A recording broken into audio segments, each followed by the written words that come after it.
This is the June 2012 recap video. It wasn't the best of months. In fact, as you'll hear in a little bit, it went through the slump for the summer. At least I hope that's it for the summer. But let me start off by saying that after 3 months, April, May, and June, my statistics for the summer, I've got 202 winners from 641 selections. That's a 31.5% average. I'll take that any day of the week. So let's take a look back at how the month of June played out. I officially started the June racing month on May 31st because it was the first day of racing. It was a Thursday, and it just seemed a natural break to end the month of May on Monday, Memorial Day. I started the month with 3 big wins at Churchill Downs, including my best of the day, Regal Nurse in the 6th. On Saturday, June 2nd, was the first weekend of the month, and I kicked off the month with 4 stakes winners. I scored first in the Grade 2 Vagrancy at Belmont, where CC's pal just nosed out Nicole H. Then in the Riley Handicap at Monmouth Park, the Hunk was tons the best.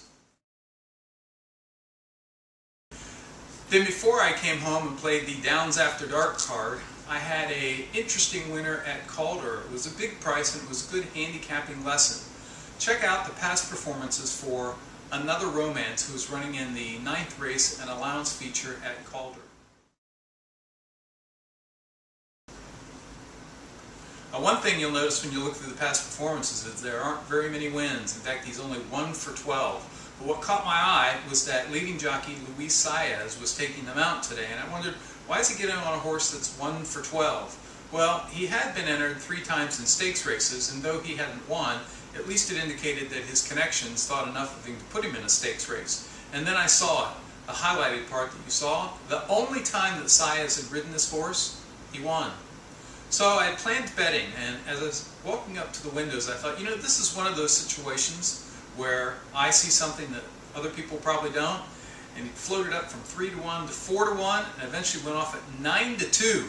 And he scored. Cameo Lady 3 wide. Here comes Another Romance 4 wide. Another Romance joins the lead group at the quarter pole, and 11 Moon's going to follow her as they come to the top of the lane. It's Another Romance. She slingshots right to the lead. Given Enchantment trying to hang tough, but 11 Moon's now going to take up the chase. It's Another Romance. Another Romance coming to mid-stretch now with a 3-length lead. 11 Moon's a clear second. Highland Sarah splitting rivals to be into third. It's Another Romance. 3 wins on the day for Luis Saez. Another Romance. Paid $9.40 and I got back nearly $50. It's a great handicapping lesson.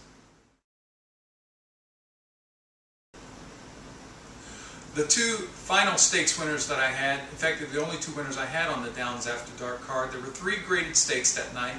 I was 3rd in the first one, and then Rothko ran away with the Grade 3 Aristides.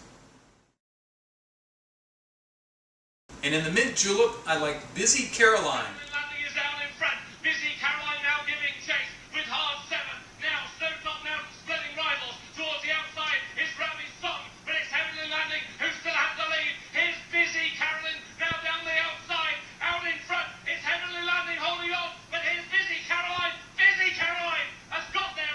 Oh, very close, but it was a winner. Monday, June 4th was not a racing day, but it was a highlight to the summer. It was graduation day for Cypress Bay High School, and though I was retired, I helped plan the graduation. It's the first graduation that ever took place in the new Marlins ballpark, and our commencement speaker was none other than Vice President Joe Biden. That was a pretty exciting day. On Saturday, June 9th, it was Belmont Day, and again I scored with 4 stakes winners. The first one was at Calder, my best of the day at Calder. I had Fort Loudon in the Unbridled Stakes.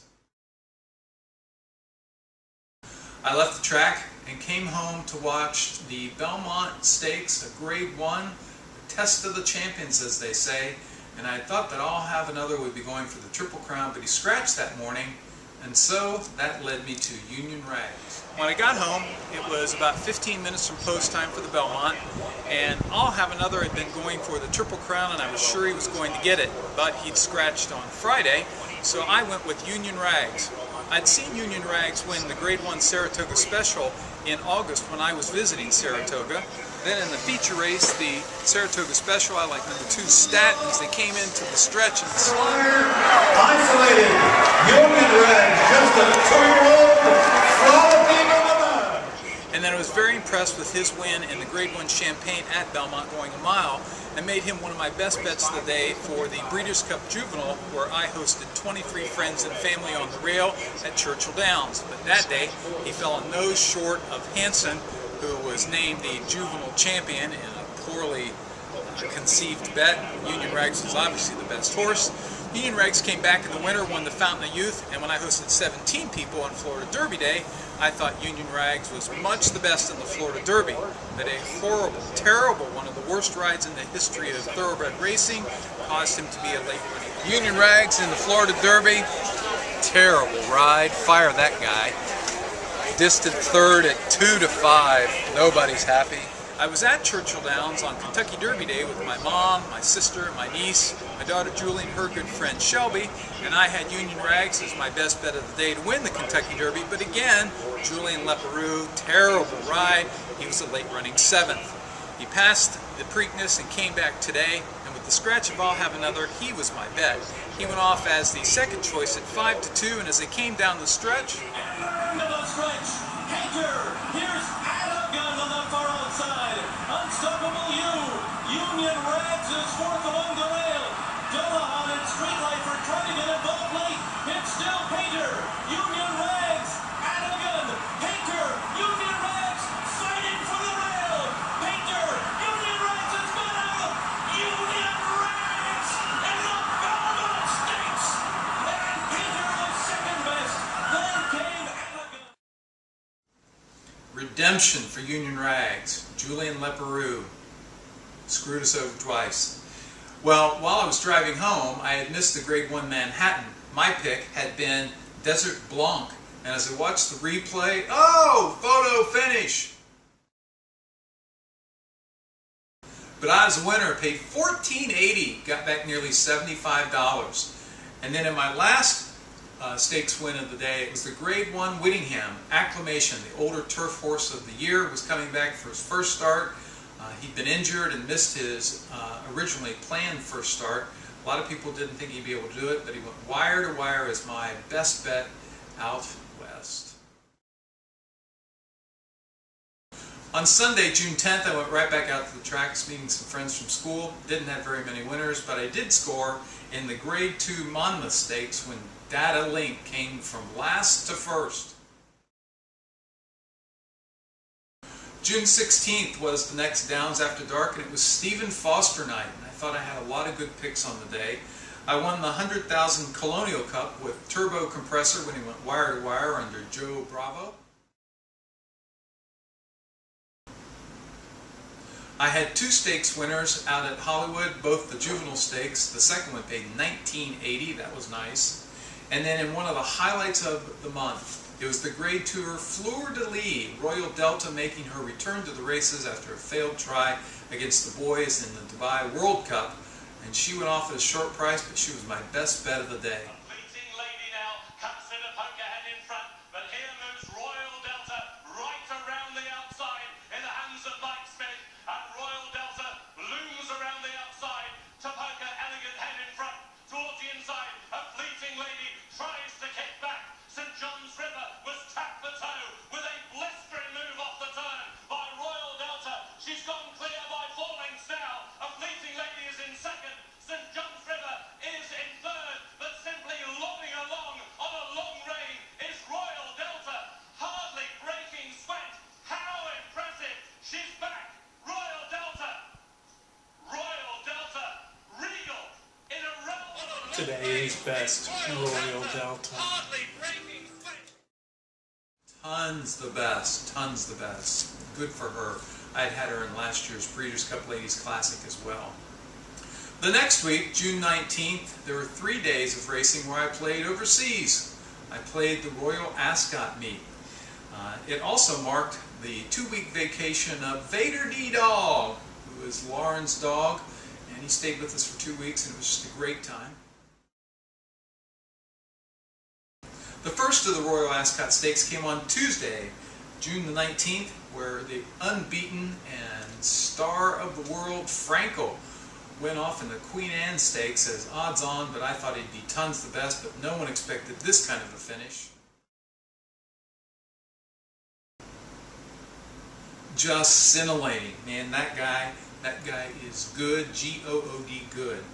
I came right back on Wednesday. I only had a $10 bet, but it was on So You Think in the Grade 1 Prince of Wales, and he won.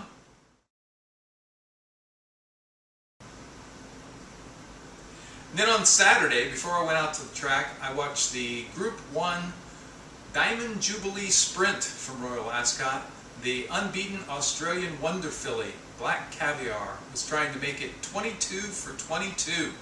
And as they were 2 furlongs out, Luke Nolan asked her for her run. Nolan shapes up Black Caviar. What can she find? Sol went very fast. Black Caviar takes it up now. Chased by Rescue d'Argent. Moonlight Cloud is attacking on the stand side. Then Sol, Krypton Factor. Black Caviar's in front. Here comes Moonlight Cloud on the stand side with Rescue d'Argent. A twin French assault. Black Caviar needs a line. He's easing up on her. And he's just scraped in. Oh, he nearly blew it. Wow, it looked like the jockey eased up on her and that it was his fault, but we come to find out afterwards, first of all, she was overworked and over the top, the connections, and thought maybe this was the case. She usually has the month of June off, so she was tired and wasn't at her best. On top of that, we find out that she had a bruised hip and 2 torn muscles. And in spite of that, going uphill and a jockey misjudging the ride, she still won. That is the stuff that legends are made of. That was pretty awesome.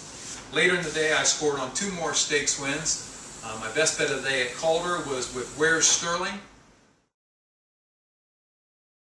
And then I scored in the Grade 3 Boiling Springs at Monmouth Park with Dancing Solo. The next week was the last weekend of the summer for June, and that was June the 30th. I went out to Calder after thinking maybe I'd just play the later races online, not go out and spend the first half of the day out there. And then I thought, you know what, I'll handicap Calder and see what I come up with.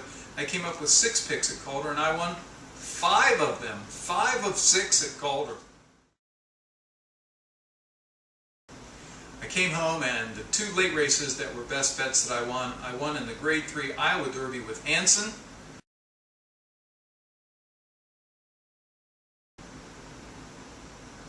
And then at Evangeline Downs, I hardly ever play that track, it was Louisiana Legends Night, and it was the classic.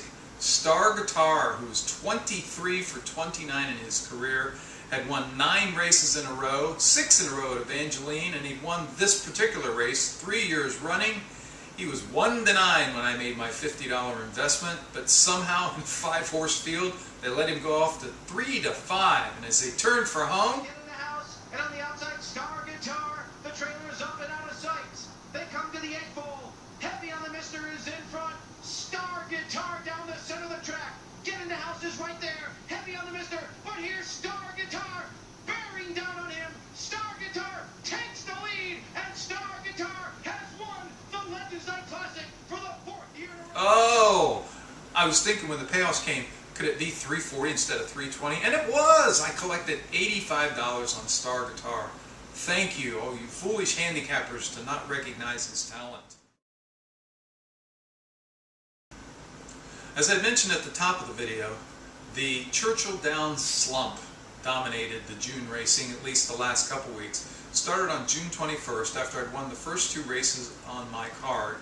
Race 4 I lost at Churchill Downs. Little was I to know that through the next 42 races I would cash 4 tickets at Churchill Downs.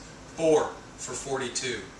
And I just had all kinds of problems winning at Churchill Downs. I continued to win overall. In fact, my simulcast racing, if you throw out the Churchill Downs racing, I had an ROI of nearly $2, $1.91, and I was winning at 28%. Boy, the Churchill Downs was just killing me. So if you look at my racing statistics for the month and for the summer so far, you'll see that I'm still at 31.5%, and my ROI, in spite of the slump, is still in a reasonable $1.80. I'm hoping to get that up with some price winners here in the month of July, because if you look through those 75 winners that I had in June, only four of them had paid more than double digits. And in fact, 18% of my wins paid more than 2 to 1. So that means 82% of the time I'm cashing tickets that are worth $5 or less. Can't win a lot of money that way. Looking forward to the end of the month. Kim and I will be heading out to San Diego. We'll be at Del Mar for opening weekend. And then we'll be back here. Saratoga will be running. And we'll see how we can do in the month of July.